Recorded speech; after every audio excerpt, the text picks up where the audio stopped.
Welcome to the deep dive. You know how sometimes you're trying to solve one problem, but the solution seems to, well, accidentally create a whole new set of maybe even bigger problems? Today, we're diving into something pretty fascinating and quite stark, actually. It's an analysis looking at how blocking one political agenda might inadvertently open the door to something far more drastic. Exactly. So our mission for you today is to explore this thought-provoking piece. It's titled The Deportation New Deal, How Resistance May Be Forcing Trump into Escalation. Came out in June 2025, written by Chris Abraham. And just to be clear, this deep dive isn't about us endorsing any political stance, not at all. No.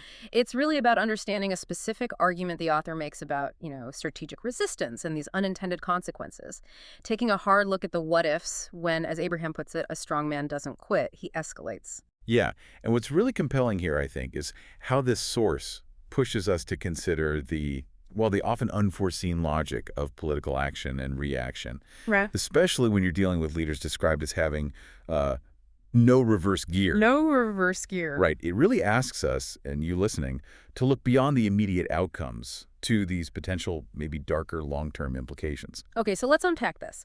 Abraham's analysis, it starts by laying out what he suggests was Trump's alleged original instinct, a vision he calls Fortress America, not Pax Americana, which implies, focusing inward.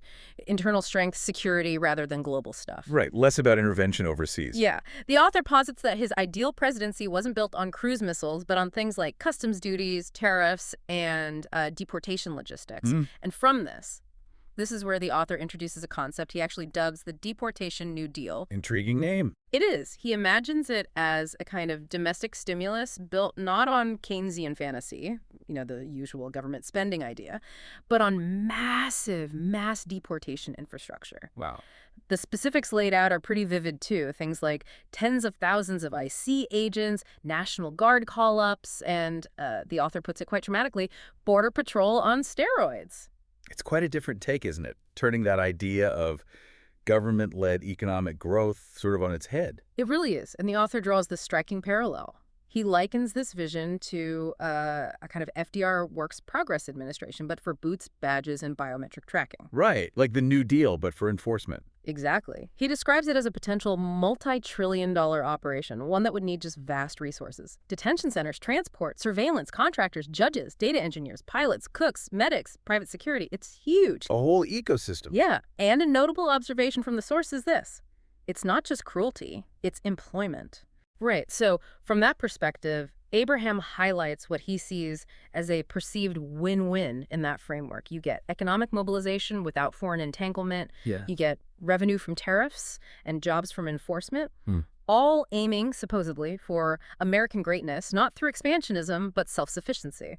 It certainly sounds like a, comprehensive vision within that specific logic. It does. But the author quickly pivots. He explains why this proposed path never really, fully materialized. Indeed. The article states it got jammed by just extensive resistance. Judges blocked it, cities resisted, blue governors shrugged, even billionaires who wanted cheap lettuce funded the opposition. Liberal NGOs launched legal hellfire, so blocked from many angles. And this is where Abraham makes a really pivotal claim, I think. The opposition, he suggests, thought they were blocking fascism. Okay. What they may have blocked, he argues, was an off-ramp. That's a strong contention. Yeah. What leads the author to conclude that? What's his reasoning about Trump's response to being blocked? Well, the author's central thesis, really the core of the piece, is this quote: because Trump doesn't back down. He escalates. Always. That's the deal. Always escalates. The source describes this not as a personality flaw, necessarily, but as escalation, as a system.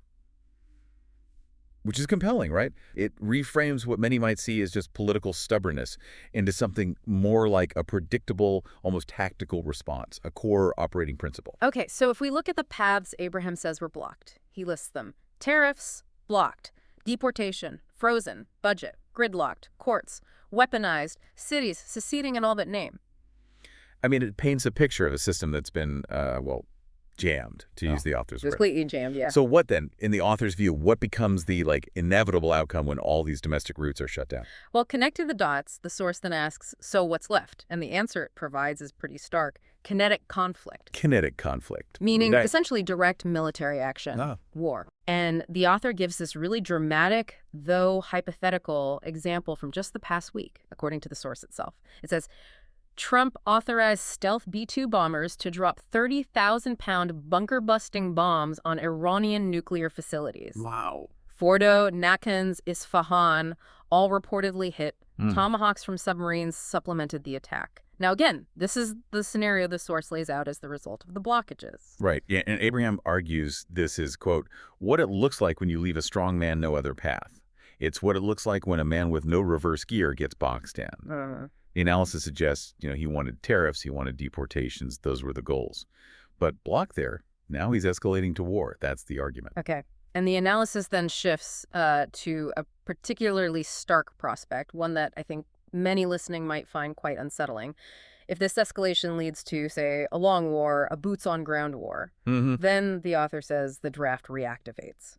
And this is where the modern twist comes in, as Abraham explains it. Quote, we don't live in the 1960s anymore. We live in the age of Palantir. Palantir, Yeah. the data company. Exactly. The source highlights Palantir's capabilities. Yeah. It knows who you are, your tweets, your donations, your discords, your protest attendance, your affiliations, your Venmos, your angry emails, all of it. Ah. And the really profound implication, as the author states it, is that selection could be based on your data profile, not necessarily a criminal record.